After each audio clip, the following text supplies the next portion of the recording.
Snakeweed, na kilala rin bilang tawa-tawa o asthma plant, ay isang herbaceous plant na madalas na nakikita at itinuturing lamang na damo sa ilang mga probinsya dito sa Pilipinas. Ito ay ginagamit sa tradisyonal na gamot para sa iba't ibang mga layunin, at ang ilan sa mga potensyal na benepisyo sa kalusugan ng halamang ito ay kinabibilangan ng una, pampagaling sa dengue fever. Tradisyonal na ginagamit ang tawa-tawa sa pagpapagaling ng dengue fever sa maraming bahagi ng mundo. Bagaman mayroong limitadong siyentipikong ebidensya upang suportahan ang paggamit na ito, ilang pag-aaral ay nagpapahiwatig na maaaring magkaroon ng mga antiviral na sangkap ang halaman na makakatulong sa paggamot ng dengue. Pangalawa, pampaluwag ng mga problema sa respiratoryo. Ginagamit sa tradisyonal na gamot ang tawa-tawa upang gamutin ang mga problema sa respiratoryo tulad ng asthma, bronchitis, at ubo. Pinaniniwala ang may mga pang-ekpektorin itong sangkap na makakatulong upang maging malambot at mapalabas ang plema sa respiratory tract. Pangatlo, pampaluwag ng mga problema sa gastrointestinal. Ginagamit din ang tawa-tawa upang gamutin ang mga problema sa gastrointestinal tulad ng diarrhea, dysentery, at sakit sa tiyan.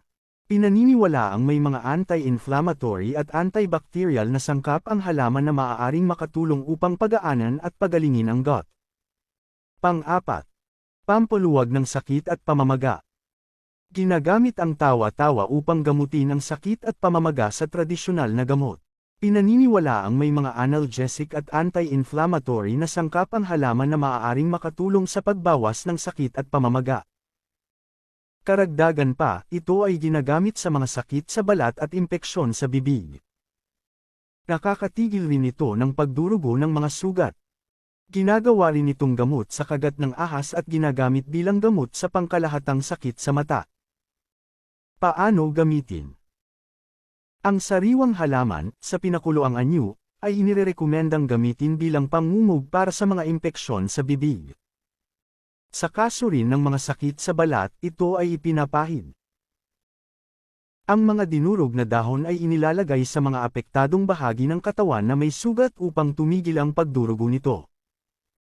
Ang katas na nagmumula sa halaman ay ipinapatak sa mata para sa pangkalahatang mga sakit sa mata. Mabisa rin itong ginagamit laban sa sakit ng tiyan.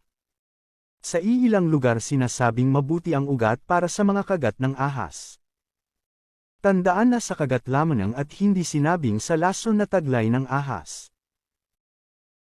Karaniwang dosage nito ay 20 gramo ng materyal ng halaman para sa 1 litro ng tubig. Manatiling mausisa at patuloy na mag-aral mga ka-natural, at laging tatandaan na ang kaalaman ay kayamanan.